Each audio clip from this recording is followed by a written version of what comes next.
ಮಧ್ಯರಾತ್ರಿ ಹೊಸ ವರ್ಷ ಪಾರ್ಟಿ ಮಾಡಲು ಬೆಡ್ಶೀಟ್ಗಳನ್ನ ಕದ್ದಿದ್ದಾರೆ. ಮನೆ ಮುಂದೆ ಒಣಗಿಸಲು ಹಾಕಿದ್ದಂತಹ ಬೆಡ್ಶೀಟ್ಗಳನ್ನ ಕದೀಮರು ಹೊತ್ತೊಯ್ದಿದ್ದಾರೆ.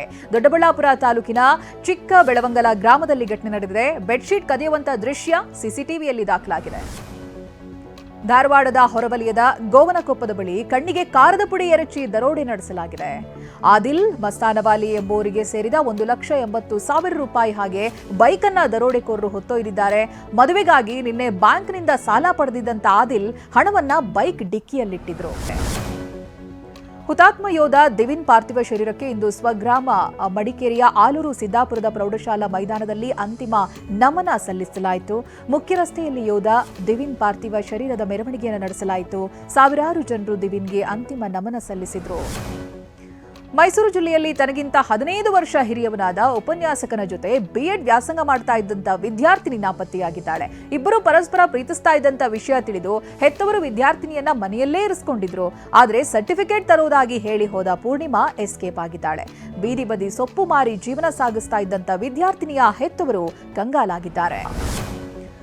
ಹುಬ್ಬಳ್ಳಿಯಲ್ಲಿ ಚಾಕು ಇರಿತದಿಂದ ಗಾಯಗೊಂಡಿದ್ದ ಯುವಕ ಸಾವನ್ನಪ್ಪಿದ್ದಾನೆ. ಹುಬ್ಬಳ್ಳಿಯ ಕಿಮ್ಸ್ ಆಸ್ಪತ್ರೆಯಲ್ಲಿ ಚಿಕಿತ್ಸೆ ಫಲಿಸದೆ 18 ವರ್ಷದ ಸಮೀರ್ ಎಂಬಾತ ಮೃತಪಟ್ಟಿದ್ದಾನೆ. ಹಳೆ ದ್ವೇಷದ ಹಿನ್ನೆಲೆ ಮುಜಾಮಿಲ್ ಎಂಬಾತ ಸಮೀರ್ ಹಾಗೆ ಜಾವೇದ್ಗೆ ಚಾಕು ಇರಿದಿದ್ದ. ಸದ್ಯ ಜಾವೇದ್ಗೆ ಚಿಕಿತ್ಸೆ ಮುಂದುವರೆದಿದೆ. ಅಮೆರಿಕದಲ್ಲಿ ಸರ್ಜರಿಗೊಳಗಾಗಿದ್ದ ನಟ ಶಿವರಾಜ್ ಕುಮಾರ್ ಕ್ಯಾನ್ಸರ್ ಗೆದ್ದಿದ್ದಾರೆ. ಶಿವರಾಜ್ ಕುಮಾರ್ ಎಲ್ಲಾ ಹೆಲ್ತ್ ರಿಪೋರ್ಟ್ ನೆಗೆಟಿವ್ ಬಂದಿದೆ. ಮೂತ್ರಕೋಶದ ಕ್ಯಾನ್ಸರ್ನಿಂದ ಬಳಲ್ತಾ ಇದ್ದಂತ ಶಿವರಾಜ್ ಕುಮಾರ್ ಅಮೆರಿಕದ ಮಯಾಮಿಯಲ್ಲಿ ಆಸ್ಪತ್ರೆಯಲ್ಲಿ ಸರ್ಜರಿಗೊಳಗಾಗಿದ್ರು. ಸರ್ಜರಿ ಬಳಿಕ ಇದೇ ಮೊದಲ ಬಾರಿಗೆ ಶಿವರಾಜ್ ಕುಮಾರ್ ಪ್ರತಿಕ್ರಿಯೆಯನ್ನು ನೀಡಿದ್ದಾರೆ. ವಿಡಿಯೋ ಹೇಳಿಕೆ ರಿಲೀಸ್ ಮಾಡಿದ್ದಾರೆ. ಬರಬೇಕಾದ್ರೆ ಸ್ವಲ್ಪ ಭಯ ಇತ್ತು, ಎಲ್ಲವೂ ಚೆನ್ನಾಗಾಯ್ತು. ಕೀಮೋಥೆರಪಿ ಮಾಡುವಾಗಲೇ 45 ಚಿತ್ರದ ಶೂಟಿಂಗ್ ಮಾಡಿದೆ. ಈಗ ಎಲ್ಲಾ ರಿಪೋರ್ಟ್ಗಳು ನೆಗೆಟಿವ್ ಬಂದಿದೆ. ಐ ವಿಲ್ ಬಿ ಬ್ಯಾಕ್ ಅಂತ ಹೇಳಿದ್ದಾರೆ. ದೆಹಲಿ ಮಾಜಿ ಮುಖ್ಯಮಂತ್ರಿ ಅರವಿಂದ್ ಕೇಜ್ರಿವಾಲ್ ಆರ್ಎಸ್ಎಸ್ ಮುಖ್ಯಸ್ಥ ಮೋಹನ್ ಭಗವತ್ಗೆ ಪತ್ರವನ್ನ ಬರೆದಿದ್ದಾರೆ. ಪತ್ರದಲ್ಲಿ ಬಿಜೆಪಿಗೆ ಸಂಬಂಧಿಸಿದ ಪ್ರಶ್ನೆಗಳನ್ನ ಕೇಳಿದ್ದಾರೆ. ಹಿಂದೆ ಬಿಜೆಪಿ ಮಾಡಿರೋ ತಪ್ಪುಗಳನ್ನ ಆರ್ಎಸ್ಎಸ್ ಬೆಂಬಲಿಸುತ್ತಾ?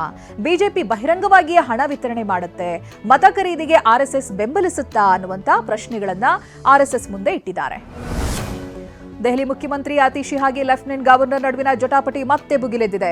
ಹಿಂದೂ ದೇವಾಲಯ ಧ್ವಂಸಕ್ಕೆ ಲೆಫ್ಟಿನೆಂಟ್ ಗವರ್ನರ್ ವಿಕೆ ಸಕ್ಸೇನಾ ಆದೇಶವನ್ನ ನೀಡಿದ್ರು ಅಂತ ಆತಿಶಿ ಗಂಭೀರ ಆರೋಪವನ್ನ ಮಾಡಿದ್ದಾರೆ. ಆದರೆ ಮುಖ್ಯಮಂತ್ರಿ ಆರೋಪಗಳನ್ನ ವಿಕೆ ಸಕ್ಸೇನಾ ಅಲ್ಲಗಳೆದಿದ್ದಾರೆ. ದೆಹಲಿಯಲ್ಲಿ ವಿವಾಹ ವಿಚ್ಛೇದನ ವ್ಯವಹಾರ ವಿಚಾರಕ್ಕೆ ಮನನೊಂದು ಬೇಕರಿ ಮಾಲೀಕ ಆತ್ಮಹತ್ಯೆಗೆ ಶರಣಾಗಿದ್ದಾನೆ. ಪುನೀತ್ ಖುರಾನ ಎಂಬುವರ ಮನೆಯಲ್ಲಿ ನೇಣಿಗೆ ಶರಣಾಗಿದ್ದಾನೆ. ಆತ 2016ರಲ್ಲಿ ಪುನೀತ್ ಮದುವೆಯಾಗಿದ್ರು. ದಂಪತಿ ಜಂಟಿಯಾಗಿ ಬೇಕರಿ ಕೂಡ ನಡೆಸ್ತಾ ಇದ್ರು. ಬಳಿಕ ವಿವಾಹವಾಗಿತ್ತು, ಆದರೆ ವಿಚ್ಛೇದನ ಆಗಿತ್ತು ಆ ನಂತರದಲ್ಲಿ. ಇದರಿಂದ ಪುನೀತ್ ನೊಂದಿದ್ರು ಅಂತ ಹೇಳಲಾಗ್ತಾ ಇದೆ. ಹೊಸ ವರ್ಷ ಹಿನ್ನೆಲೆಯಲ್ಲಿ ತಮಿಳು ಚಿತ್ರರಂಗದ ಸೂಪರ್ ಸ್ಟಾರ್ ರಜನಿಕಾಂತ್ ಅಭಿಮಾನಿಗಳನ್ನ ಭೇಟಿಯಾಗಿದ್ದಾರೆ. ತಮ್ಮ ನಿವಾಸದ ಬಳಿ ನೆರೆದಿದ್ದ ಫ್ಯಾನ್ಸ್ಗೆ ತಲೈವಾ ಕೈ ಬೀಸಿದ್ರು.